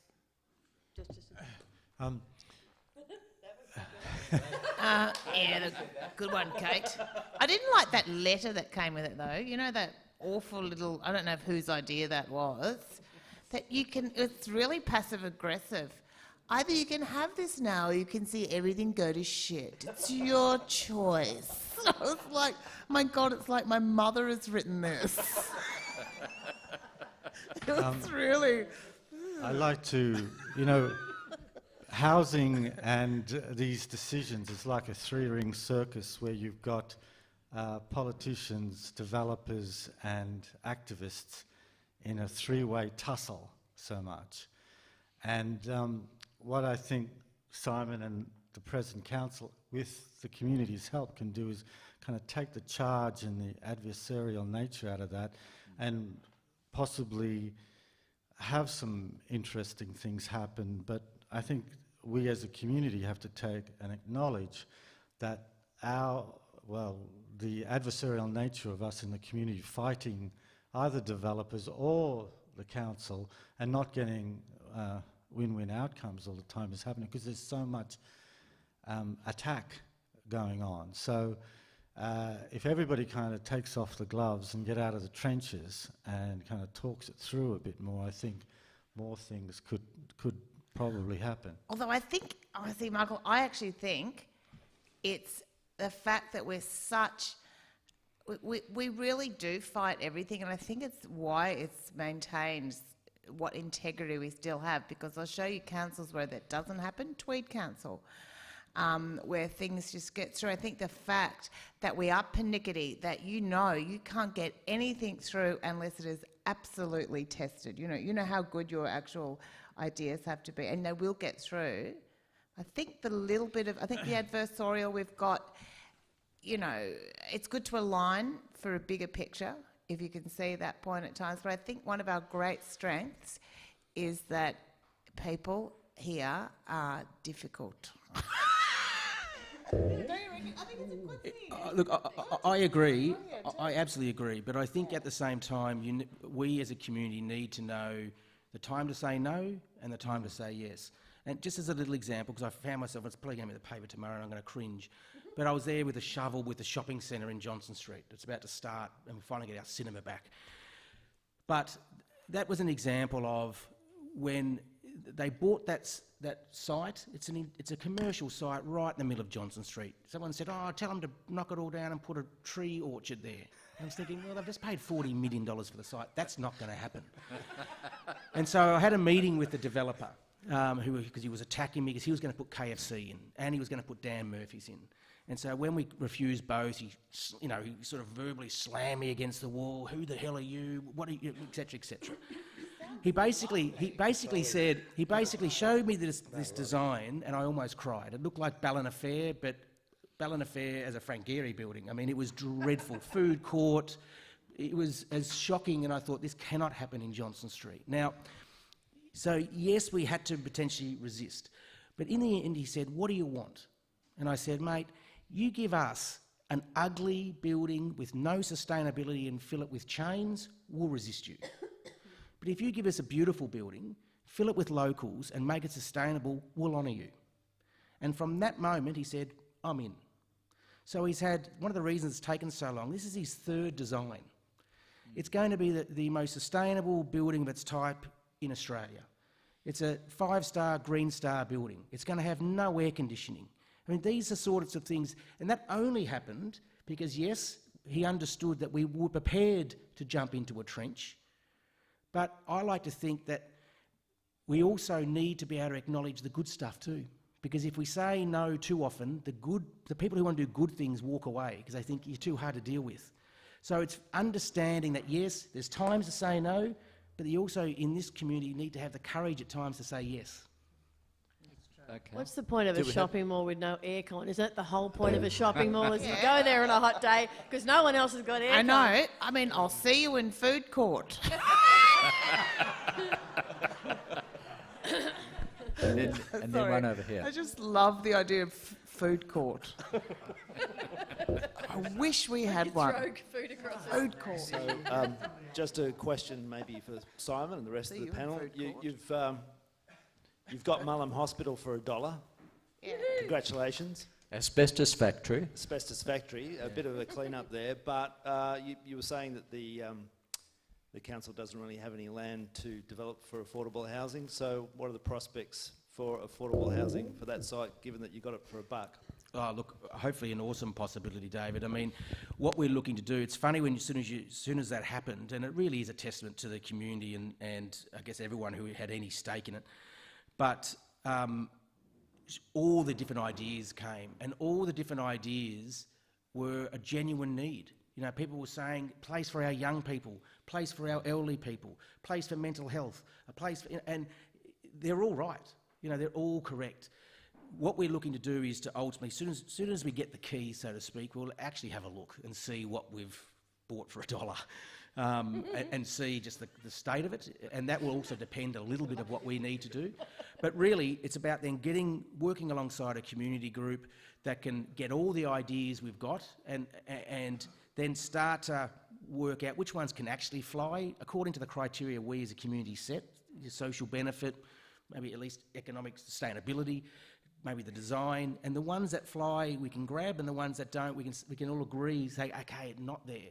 But there's also other opportunities. I've got a meeting on Tuesday with someone I've been working with for 3 or 4 years, because there's a guy who owns a bit of private land right in Mullum who wants to give it to aged care and young people with disabilities, because young people with disabilities often have to get put in aged care and stuff, and so that's what he wants to commit, a very big piece of land. He's very nervous, again, of this community and council that people will smash him, so it's taken a couple of years of, you know, come on, we'll back you. So hopefully on Tuesday he'll be, I'm in. And so sometimes you get one little win, others want to play as well. So to answer your question, that hospital site, it has to be something important for the community. Whether it ends up being aged care or something else, it's got to be something that we all want. It matches our values, and it can actually, you know, we can look back and say, not only did we get this for $1, but we created something wonderful. Oh, that's so creepy. Thank you. It has to be sustainable, though. That's the other thing is, I mean, it's all well and good to have these great ideas, isn't it? Mm. But if it has to be able to pay. I mean, if whatever happens there. Shut up, I man. don't know. Got to find that too. That'll cost more than $1. That'll be $2. Would you say in general that over the past years, recent years, that council is losing its power? Compared, to the state government, so to speak. Oh, okay. Yeah, look, did we ever have any? Yeah, it's an interesting question. We've certainly, the amalgamation battle was certainly there. To be honest, it was actually there to smash the metro councils, which is one of the reasons they kind of left us alone. Having said that, a lot of the components of the Fit for the Future that people might have heard of, certainly the GM and I and most of the council were actually supportive of it. Every sector needs to make sure that they can review itself, make sure they're as efficient, make sure they're regionalising where they can, sharing where they can. So there's a lot of that stuff that we actually quite supported. We are losing, unfortunately in New South Wales though, and really it's probably gone back before when I was in nappies, but we have a state government, regardless of the old party that's running it, who views local government with suspicion. And it's a very different sort of mentality to, say, Queensland, where traditionally they actually empowered local councils. Local councils have got far more power to make decisions than New South Wales do. So while we're an appendage of the state government, rather than having our clear roles and responsibilities targeted in the Constitution, and while we have rate pegging, we are treated as a lesser. So it's like you're not capable of dealing with your finances, so we'll set them for you. But then we'll try to talk to you as an equal. Well, you're not if you're not letting us, run our own house. So I think when you look at planning, we've definitely lost more power. Our responses to coastal erosion, we've definitely lost our power. What we can do on land, we're still faced with the reality, with 1950s thinking that we need a massive piece of agricultural land for it to be productive. Well, it is if you want to put sugarcane or cows on it. But, I've met someone who makes well over $100,000 a year on a couple of acres, for him and his family. And yet, so... Is it legal? So... No, he owns. He's always very abundant in May. But anyway, because he works down to every square metre. He has different crops and that sort of stuff. So that's the new small acre farming. Now, planning doesn't reflect that. In fact, planning actually works against that. So it is really difficult when we're looking at planning again about car spaces. We're sitting under an umbrella where they don't really want to empower us, and they're often even more risk averse than local government is. So whether it's worse or not, certainly in my time, we've never gained any. And in the big areas like planning, like coastal protection, we've lost. But I think it's probably decades long as far as a trajectory. Do you know one thing we haven't spoken about at all in this is, I think it's pretty remarkable, is our incredible food culture. I just have to bring it up because I think it is amazing. I just have to bring up, if you've got a question, too bad, food culture. Because I think that's amazing because that reflects I think if you look at paradise, it gets close. I hate that word paradise, but the fact there is a focus on well-being, on health.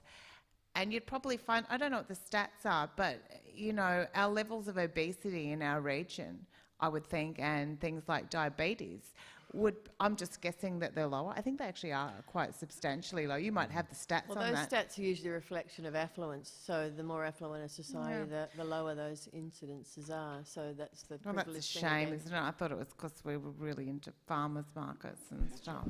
Well, but only people with money go to farmers markets. The other people go to the cheap supermarkets. Well, I think they go there because there's nothing in the community creating it, though. Like, you want to see that idea, like, starting to happen, moving away from the food court. But I think that is incredible, though. That is. I think our food culture about growing food, about small-scale growing of food is important. I agree. I just think that when the supermarkets are selling something at a fraction of the price, some people just, they have to vote with their feet. Okay, we have a question here. Besides the food culture, one of the other cultures that we have in Byron Shire, I'll get to my question in a sec, is a car culture. And as far as I'm concerned, we can talk all we like about affordable housing, but we also need to talk about affordable living. And for me, paradise is also when I go to Melbourne and I can get a MyKey card and I can travel in an affordable way easily. And having been a parent here and bringing up a child, I think it's one of the worst things that I've experienced in Byron Shire has been the lack of public transport. Now I know, and I'm working with a group to get better public transport in the Shire. So I wanted to ask you, how important do you feel that public transport, including getting the rail, light rail going, how important do you think it is to maintaining paradise in Byron Shire? You're looking at me, Peter? Or No, I'm looking at you, but I mean all of you. Do you want to go? Yeah, because that's a great question, because we should be preparing now for the post-car society, and it's only 2030 they're saying that the electric self-driving cars, we won't own personal cars anymore. It'll be like the bicycle thing now, where you can dial up a car, and that's the whole thing aiming for the village culture, where you walk and you bicycle towards to your own little village. And then if Simon's Byron line is ever going to work, it's going to have the mass transport requirement, which is people to get on it and pay for it. Otherwise it is pretty unsustainable. So but this is the other thing which I can see the downside of that is there's so much antagonism against either it sounds like I'm beating the same drum here, but there's so many people against the Byron line or the rail trail, because there's people say, oh, we want to get the trains back. I mean, and there's all this antagonism about the idea they're going to want to get the old rattlers back on the old 4'2", whatever the gauge is now, when people can get together and say, well, let's plan for the future. And there seems to be this, nostalgic wish back for the old rattlers, which is... I never understood that around here, that whole thing about the rail trail seemed like a really great idea, and it seemed like a great way of keeping the corridor intact so that you could actually work together. And it just seemed to go into this... That was really antagonistic a bit, wasn't it? It was like one or the other. And I kept going, am I reading this wrong? Because it looks like it works really well together as a mutual benefit. I'm on the driverless cars. I just wonder what's going to happen to Hoons. Imagine them going, oh, fuck. trying to go out and do a burnout, can't do it. But doesn't this whole thing of, you mentioned Melbourne, which has got nearly 4 million people, and Byron Shire's got 33,000. Yeah, but okay, but still, on a sustainable basis, doesn't it come down to simply the pool of people, as Michael said? I mean, it does if you're looking at a domestic, large-scale public transport system. For those who don't know, the idea of the Byron line is to have both. That's why we've got Toot. For the first time, we've actually got Toot and Northern Rivers Rail Trail, who are actually part of this group, because they're actually trying to see, can Byron actually have both? For me, and we may not know, but no one actually knows. People talk about, I've never met an actual expert who's told me. Everyone keeps saying it can't, for whatever reason. So it's funny, even then, we've allocated $200,000 to actually answer that question. Now, again, I read somewhere, oh, how dare you do that, it's never going to work. That's a month and a half of paid parking. Month and a half of paid parking, and we could find out, and if the answer's yes, we've got the biggest economic, environmental and social game changer in our history. I think that's worth finding out, because I don't know, but I'm sick of listening to other people who don't know tell me yes or no. So for me, what logically makes sense to me, and again I'm yet to be proven right or wrong, is that I used to live in Cairns, and there's a Kuranda railway, and visitors will pay nearly $100 to go from Cairns to Kuranda. And they do it in their hundreds of thousands because it's part of an experience they want to see. And they could get a cable car or they could drive, but they choose to go. So I'm thinking, we get 1 million visitors. We get 1 million day visitors, but we also get 1 million overnight visitors who stay for about 4 days on average. wouldn't they pay 30, 40 bucks to get a little open air light rail to go to Bangalow? I wouldn't mind fleshing. If that's, imagine that. Even if 20% of them, there's 200,000 times 20, 30, 40. All of a sudden, ooh, there's a fair bit of money there. And then locals can pay a few $100 a year, and we can get that trip. And then they have a bike path next to it, which actually has got revenue that pays for the bike path, because there's no other way to pay for it. And then you can actually activate the train stations. And then we locals who might live in Byron, who wants to go to Bangalow Market, we can get out of our cars and we can get the light rail to Bangalow. Or if we go to Sample Food Festival, we can have a drink and go up to there on a light rail. What I'm saying is, on a logical, rational sense, it's only 40K. If it was $100 million, I'll be very surprised if it's that. If it's $100 million, and it was shown that it could have a $5 million a year economic development, which I've got no doubt at all that will be the case. It's a 20-year payback. Green bonds pay for that. Low interest, sustainable loans, long-term infrastructure loans, that could pay for that. The Elements train, the private people who would own those, they would also pay stump up to help get those tracks up. The state government's got hundreds of millions in the poles and wires. So if it was 100, and if it was a 20-year payback, the state government put in 30, the business owners who are actually making the profits put in 30, you get some green bonds with low interest, 20-year loans, put in 30. All of a sudden, visitors are out of their cars, locals are using an access. It could be massive, but isn't it worth 200 grand to find out? I mean, people are so angry about that we want to find out. All I want to do is know. I want experts to tell me, not people with vested interests to tell me. And then we as a community can say, this is a goer. And just a last point, kids can get home without having to hitch. People can actually get around their town. When we talk about transport, people who are very pro either way are the fit, I can ride a bike, or I want to catch a train because I love trains. It's a social justice issue too. There's a lot of old people who can't ride a bike and won't ride a bike, and they haven't got a car. A lot of young people want to get around and visit their friends and don't want mum and dad to have to drive them around. A lot of mums and dads don't want to drive their kids around and pick them up at 1 o'clock. Whatever it is, we've got to, before we give away the most important public transport corridor that we have, before we give it away for a tourist product, we should be able to answer that question. Could it be more than that? And that's what I hope the Byron line will do. Yeah.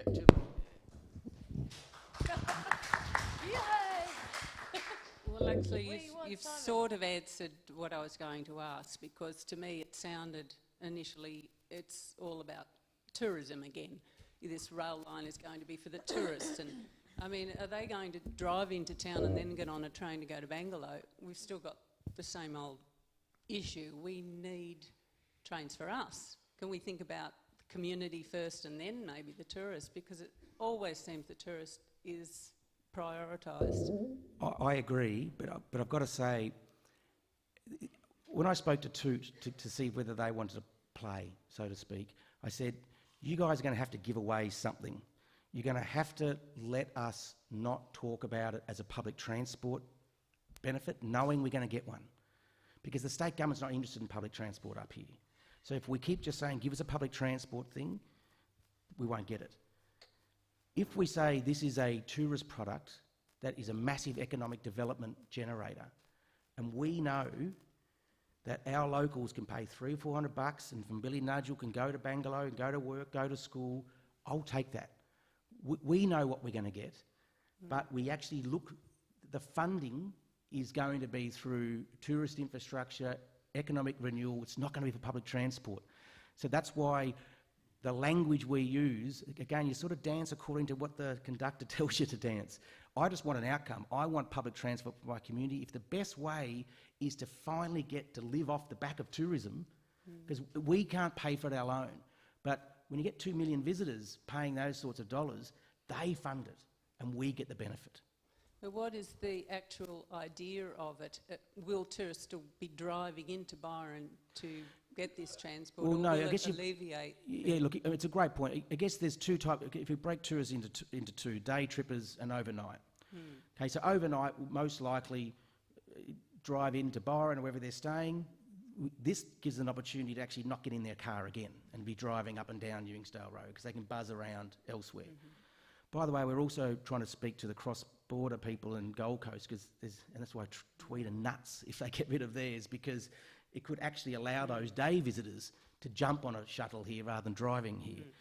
The other day visitors you could have, again, a large-scale park and ride where they park out of town, jump on the light rail and get into town. So there's all sorts of opportunities, and these are the things that we need to flesh out. Is it possible? Where could it happen? You know, and I'm excited about finding out for once. You know, so there is a lot of challenges we've got, but for me, it's the only option which remotely could give us what we want. Ellen, one more.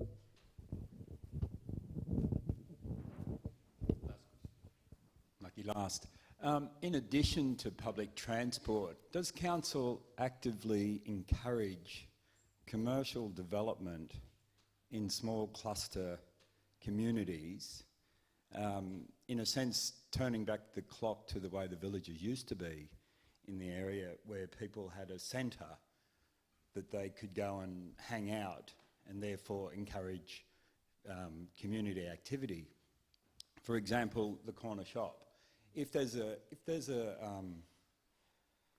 an MO, for example, that has enough houses or a couple of MOs in an area that could sustain a commercial building or development, that would encourage a sense of community and therefore not need public transport. Get back to the pedestrian model, where most people on the planet are much happier when they're living where they can walk rather than a car-based life.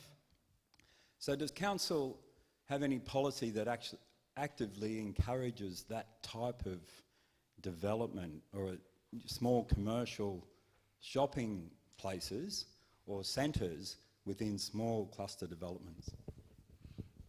I'll speak quickly, but then Michael might want to add, or Kate, or Mans. Look, yes, the planners have got it, and so we planners are very supportive of cluster housing now for the reasons you shared. What's important, I think, also is that the rural land use strategy, we didn't get a lemon. We managed to stop it before it was potentially going to be a lemon. So for the next 12 months, we've got a really good opportunity to have the conversation with the community and get the skills from the community that we should have a year or so ago. And that is part of that. So rural land use, how can we use lands? You know, and then we've got to rethink it. Again, is having a couple people, is it a numbers game or is it a quality game? You know, would we allow more if they're off-grid, sustainable, and perhaps have a reason to get out of their cars? Is that better than having only a couple of dwellings, but they're in their cars and they're not developed? We need to have these conversations as a community. I know what I think, and I think our community are perhaps more open than ever to saying we need to unlock it a little bit. We need to find a way where we're not swamped. We've all bought here. I mean, I've got to say, Russell, I live in paradise, is how I define it. You know, Easter Saturday we had a street party where all our neighbours got together and shared hot cross buns. We have, my security is leaving the radio on in case a burglar thinks I'm home. Now, by the way, if I get robbed, I know. Yeah. And so those sorts of things, being able to walk to a corner store, being able to walk to a playground, to have one of the best preschools, ever, and still being able to drive down and swim with dolphins, etc., and take my kids to Nippers at Byron, 99% of the people on the planet would say you're living an amazing life. And I think it's good for us all to still acknowledge, for all our hassles, for all our issues, we do live in an incredible place.